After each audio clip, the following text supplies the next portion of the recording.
हरे कृष्णा साथियों, मैं भी कृष्णा ज्ञान सारा चैनल में आपका स्वागत करती हूँ। कैसे हैं आप? आपके अच्छे स्वास्थ्य और सुखद जीवन की मंगल कामना करती हूँ। आप फिर अपने इष्ट देवों को कोटि कोटि नमन करते हुए, बड़ों को प्रणाम करते हुए वीडियो प्रारंभ करते हैं। साथियों, बात कर लेते हैं चातुर्मास की। बात कर लेते हैं 4 महीने चलने वाले इस अद्भुत समय की। बात कर लेते हैं कि 17 जुलाई से प्रारंभ होकर 11 नवंबर तक चलने, यानी कि देवशयनी एकादशी से प्रारंभ होकर देव उठनी एकादशी तक भगवान श्री हरि विष्णु योग निद्रा में रहते हैं। सृष्टि का कार्यभार भगवान शिव चलाते हैं। तो इन 4 महीनों में कभी भी जब आपको समय मिले, तब आप चुपचाप ऐसा क्या कार्य करें कि आपकी सारी मनोकामनाएं पूर्ण हो जाए। आज की वीडियो में यही जानकारी लेकर मैं आपके बीच में। चलिए झटपट वीडियो प्रारंभ कर लेते हैं, लेकिन उससे पहले चैनल पर नए आए हैं तो चैनल को सब्सक्राइब जरूर करिएगा और बेल आइकन का बटन भी प्रेस करिएगा, जिससे आने वाली वीडियोस का नोटिफिकेशन आपको मिले सबसे पहले। मैं बात कर रही हूँ चातुर्मास की। मैं बात कर रही हूँ चातुर्मास के गुरुवार की। गुरुवार का दिन, जितने भी गुरुवार आए इन 4 महीने के अंदर, आप ये मानिए कि सबसे अद्भुत और सबसे महत्वपूर्ण दिन है।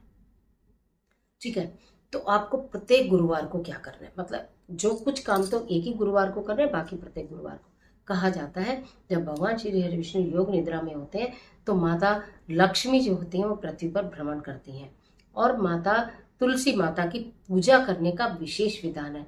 माता जागती रहती हैं, जागृत अवस्था में रहती हैं, इसलिए तुलसी जी की पूजा विशेष रूप से इस चातुर्मास में की जाती है। अब चातुर्मास में तुलसी जी की पूजा करने का कुछ खास अलग तरीका मैं आपको बता रही हूँ। हर दिन आधी चम्मच दूध लेना, कच्चा हो या पक्का, फिर ठंडा हो, झूठे बर्तन में ना हो, साफ शुद्ध हो। आधी चम्मच दूध में बिल्कुल 1 पिंच हल्दी डालकर प्रतिदिन तुलसी जी में अर्पित करिए। उसके बाद फिर आप जल अर्पित करिए। सबसे पहले आधा चम्मच दूध में हल्दी डालकर तुलसी जी की जड़ में अर्पित करिए। उसके बाद आप जल अर्पित करिए। फिर आप धूप करिए, दीप करिए, और उसके बाद तुलसी माता के समक्ष ओम नमो भगवते वासुदेवाय नमः मंत्र का जाप करिए। संध्या पूजन के समय ध्यान से समझिए, पहले तुलसी जी के बारे में बताऊंगी, फिर केले वृक्ष के बारे में बताऊंगी।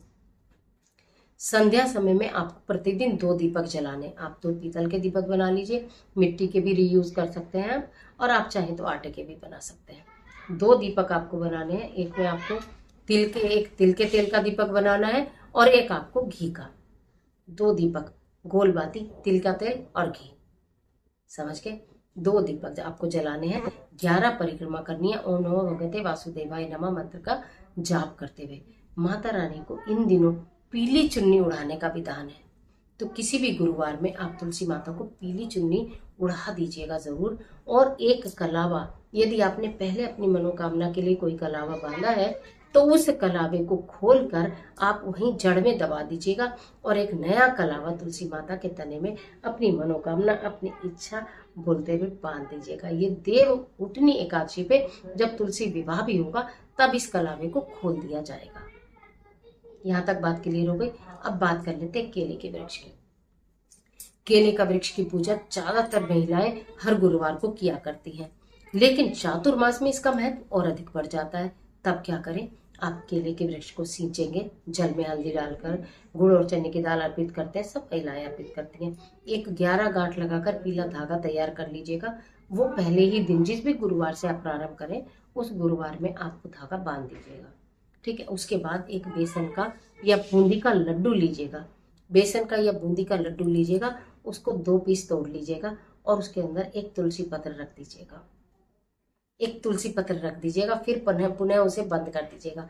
हाथ से ऐसे ऐसे करते हैं तो लड्डू बंद हो जाता है, बन जाता है, टूटा हुआ नहीं रहता। बूंदी का भी बन जाता है, बेसन का भी। आपने तुलसी पत्र रखा, फिर थोड़ा सा हाथ पे दूध या घी लगाकर आप उसे फिर ऐसे ऐसे ऐसे ऐसे ऐसे करेंगे तो लड्डू बन जाएगा। वो लड्डू केले के वृक्ष के नीचे अर्पित कर देना चुपचाप। ये इतना जबरदस्त वाला उपाय है, मैं आपको क्या ही बोलूं।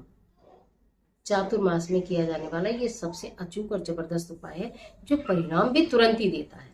इस कार्य को कर लीजिए। किसी भी गुरुवार में एक तुलसी जी की माला, यानी कि 11 तुलसी पत्र की माला भगवान श्री हरि विष्णु को अर्पित करिए। गुरुवार की गुरुवार करिए, हर गुरुवार करिए, अपने घर के मंदिर में करिए। तुलसी जी की माला बनाइए, तुलसी पत्र की माला बनाइए, और भगवान हरि के कंठ में आप धारण करा दीजिए। ये 3 ही काम मैंने आपको बताया। तुलसी जी की पूजा की विशेष चीजें बताई, उनको पीली चुन्नी उड़ानी है, आपको प्रतिदिन दूध में हल्दी डालकर उनको अर्पित करना, थोड़ा सा, जितना मैंने बताया आधा टीस्पून, ठीक है। और शाम को 2 दीपक जलाने हैं, 11 परिक्रमा करनी है। केले के वृक्ष में हर गुरुवार में आपको तुलसी जी में दूध और हल्दी हर दिन चढ़ानी है 4 महीने तक, ठीक है। धागा एक ही बार बांधना है, चुन्नी एक ही बार पहनानी है, दीपक रोज जलाने हैं। केले के वृक्ष में धागा जो बांधना है वो एक ही बार बांधना है, ठीक है। और हर गुरुवार को लड्डू के अंदर तुलसी पत्र रखकर जरूर अर्पित करना है। तुलसी की माला भी हर गुरुवार को अर्पित करनी है। आपके लिए ये काम बहुत मुश्किल नहीं, बहुत साधारण है, लेकिन इनके रिजल्ट बहुत बड़े हैं। छोटा पैकेट बड़ा धमाका। भगवान हरि विष्णु बहुत प्रसन्न होंगे। और इन दिनों जब माता लक्ष्मी पूर्ण जागृत अवस्था में है और आप उनकी इस तरह से सेवा करेंगी तो भगवान श्री हरि विष्णु और माता लक्ष्मी की अटूट कृपा आपके ऊपर बरसेगी। आज के लिए इजाजत दीजिए। आशा करते हैं वीडियो निश्चित आपके लिए बहुत उपयोगी साबित होगी। अगर वीडियो अच्छी लगे तो जरूर से लाइक करिएगा। मिलती हूँ एक और जबरदस्त वीडियो के साथ। तब तक हंसते रहिए, मुस्कुराते रहिए, अपना और अपने अपनों का ख्याल कीजिए। वीडियो अच्छी लगे तो लाइक जरूर किया करिए और कमेंट बॉक्स में ओम नमो भगवते वासुदेवाय, जय तुलसी माता कुछ भी लिखिए, लेकिन लिखिए जरूर। ईश्वर आपकी मदद